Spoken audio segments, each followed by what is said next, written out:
The Chicago Bears draft another cornerback, Terell Smith out of Minnesota, with the 165th pick in the 2023 NFL Draft. What's going on, guys? I'm back with another Chicago Bears draft reaction video, which I'll be doing after every single draft pick that the Chicago Bears make this year. I only have 2 more videos to go after this one.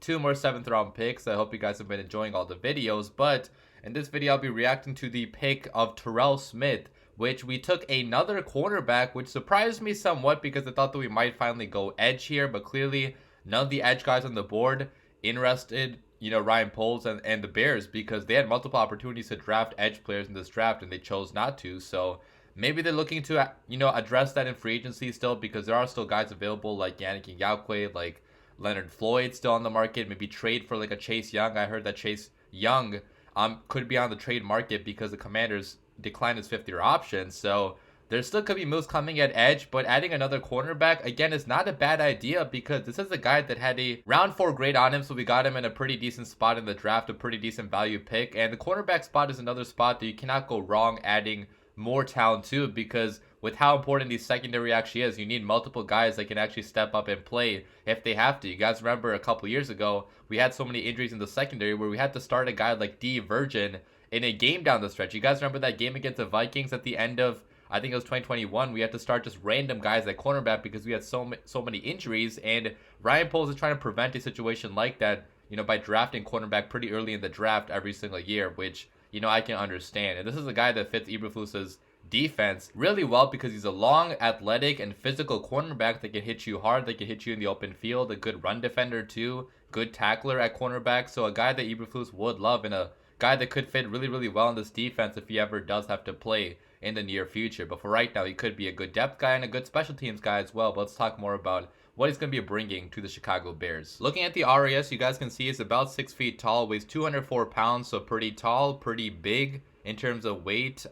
If you look at the speed, fantastic speed. He has high-end speed, ran a 4.41, so really, really fast going down the field. A fantastic 10-yard split as well. Now the explosion was only okay, and the agility, pretty okay at the very best. So in terms of agility, he could probably improve in terms of short area quickness, but straight line speed going down the field is very, very good. So again, playing on the outside, he could be a pretty good, cornerback for the Bears in that regard. And watching him on tape, he was a pretty good cornerback for Minnesota. He did have, pretty good coverage skills going in zone coverage. He's probably going to be a good zone corner for us because he does have, some of the traits that you would be looking for in a zone type of corner. And he does have the physicality to play pretty well in run support too. So that's something we know that Eberflus values a lot in his cornerbacks, the ability to be scrappy, physical at the line of scrimmage, and be good in run support too. Basically every cornerback we have drafted, every defensive back we have drafted is physical and scrappy, like a Jaquan Brisker, like a Kyler Gordon, like a Tyreek Stevenson. So he fits in that mold, and he could also be maybe a safety for the Chicago Bears. I mean, he does have the height and the weight and the physicality to be a safety if we need him to be. So he could be the backup strong safety, maybe behind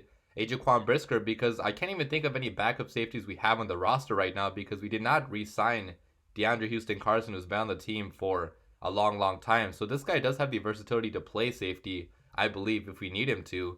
Or if Eddie Jackson, leaves eventually. I mean, he's getting older, Eddie Jackson is. So if we can't re-sign Eddie Jackson after next season, I believe he only has 1 or 2 years left on his deal. Whatever the case is, if you want this guy to develop behind him to maybe be a safety prospect or just, be a guy that can play all over the field wherever you need him to be, I think that's why this is a pretty good pick, because I do believe he has the versatility to play anywhere in the secondary if need be. So he's like that chess piece, type of option for Matt Eberflus. And looking at his stats, you guys can see he played 5 years at Minnesota. He started 13 games last year in 2022, where he had 4.5 tackles for loss, 2 sacks, so he was used as a blitzer too on occasion. He had 38 total tackles. He had 2 interceptions and 5 passes defended, and then you can see his first year was actually his best year besides for last year. So freshman season, he did pretty good. He had 43 total tackles, 1 interception, 2 tackles for loss. After that, I believe he got injured the next few years, which is why he didn't play that much. Yeah, I just looked it up. He did get injured the next couple years. So